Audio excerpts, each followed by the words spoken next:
Welcome back to Empowered Creative Living for Authors and Aspiring Writers podcast. We're diving deep today into something I think you'll find super interesting. It's all about how to make those love stories you're writing feel more real and relatable. Given that extra oomph to really connect with your readers. Yeah, making them impactful, really capturing what makes us human. The struggles, the little wins, all those things we experience in our own lives, and how to put those right into your stories. Exactly. And guess what? Author Regina Paul has a blog post about just that. It's called Balancing Romance with Real-Life Struggles in Fiction. She really digs into why being authentic is so important and how to show real-life challenges in a way that works.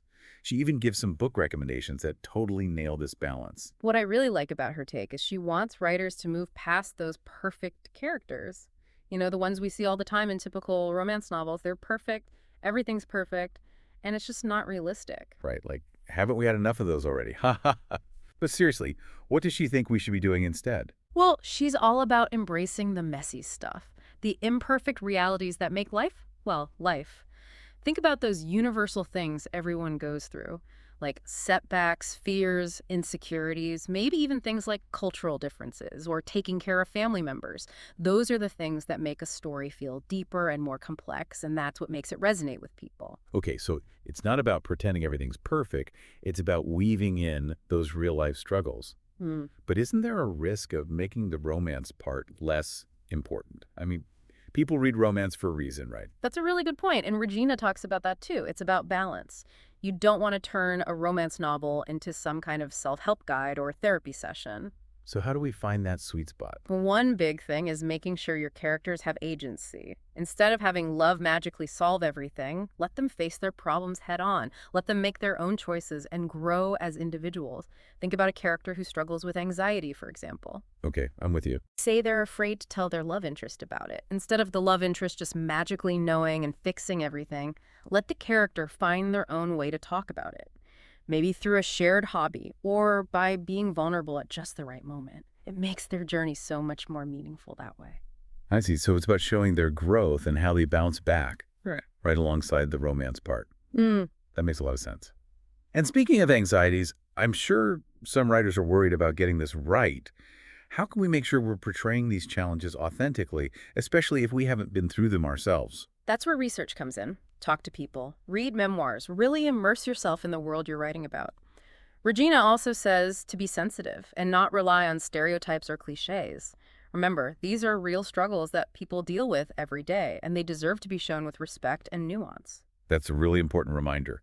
If you want more from Regina, and you really should, her website is www.reginapol.com.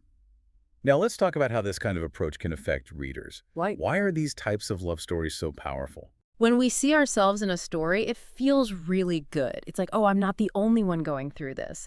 And when that's part of a love story, it creates a powerful sense of hope. Hope that love can exist even when there are real-life struggles. Exactly. It shows that love isn't about running from reality, it's about facing it together. And that actually reminds me of something else Regina talks about. It's about avoiding those cliche solutions you see all the time in romance novels, like when some big gesture or saying, I love you, suddenly makes all the characters' problems disappear. Oh yeah, totally. Like a character suddenly inherits a bunch of money to solve a financial crisis. Or they take a trip to Paris and that somehow fixes some deep emotional issue. It never feels quite right, does it? Nope, not at all. Because in real life, love doesn't work that way. It can help you be strong and give you support, but it's not like a magic wand that erases all your problems. So how do writers avoid doing that? Making those resolutions feel too easy. One way is to focus more on the journey instead of just the ending. Let your characters mess up. Let them stumble. Let them learn from what happens to them, even the tough stuff.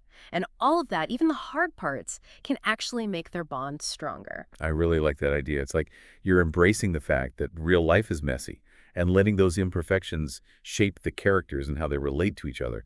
But I'm curious, how does that affect the reader emotionally? We talked about validation and hope, but what other emotions can these kinds of stories bring out? Well, empathy, for sure. When we see characters dealing with things we might have gone through ourselves or that people we care about have gone through, it creates a strong connection. Like we're right there with them, feeling everything they feel. Exactly. And that empathy can go beyond just the characters. It can help us understand the world better, make us more compassionate and accepting of people who have different experiences than us. That's such a cool thought. It's like these stories aren't just about romance, they're about what it means to be human with all the complicated parts. I think that's a big part of why Regina's ideas are so interesting. It's not about avoiding the hard stuff, it's about making it part of the story in a way that feels real and relatable, but also hopeful. And speaking of hope, I think one of the best ways to create that feeling is through inspiration. When we see characters overcoming challenges and sticking together through thick and thin, it can really spark something in us. Oh, absolutely. Think about a story where a character is struggling with an illness. Got it. And imagine their partner is right there with them, loving and supporting them no matter what. It's super romantic, but it also shows how powerful human connection can be when times are tough. It reminds us that we don't have to go through hard things alone, that love can make us stronger and help us get through it. And that's a message that people really connect with, especially if they're going through similar things in their own lives. It gives them hope, courage, and makes them believe that they can find love and support even when things are difficult. I love how you put that. It's like these stories are a little light in the darkness, reminding us that even when things are tough, love can always find a way. So it sounds like Regina's approach is all about making readers feel seen through the characters and their stories. Exactly. And, one way she talks about doing that is by bringing in different perspectives and experiences into your writing. So not just focusing on a few specific challenges, but really going broad and exploring the whole range of human experience. Yes. Like, think about all the different cultural backgrounds, family situations, personal struggles, even things like physical abilities. People deal with all kinds of things every day. Each of those can add so much depth and richness to a love story and make it relatable to more people. I love that. It's like we're creating a whole tapestry of love stories, each one special and beautiful in its own way. And when we embrace that diversity, we're not just making more interesting stories, we're also helping people understand and empathize with each other. It's about breaking down those walls and celebrating how rich and diverse human experience really is. That's what makes this approach so powerful. It's not just about writing good stories, it's about using those stories to connect with readers on a deeper level, to make them feel seen, heard, and understood. And speaking of good stories, Regina actually gives some great examples of books that she thinks really nail this balance of romance and real-life struggles. She does. And one that comes to mind for me is Get a Life, Chloe Brown by Talia Hibbert. Oh yeah, I've heard good things about that one. What makes it stand out as a good example of this approach? Well, the main character, Chloe, she's chronically ill and she's determined to take control of her life and experience all the things she's been missing out on. It's about finding yourself, empowerment, and finding love on your own terms. I like that it challenges the idea of what a typical romance heroine is supposed to be like. She's not waiting for someone to save her. She's out there making her own life happen. Right. And her love interest, Red, he's a really interesting character, too. He's got his own stuff from the past, his own insecurities, and their relationship is about them growing and supporting each other. They push each other, they mess up, but in the end, they help each other become better people. This sounds like a really refreshing and realistic way to show love.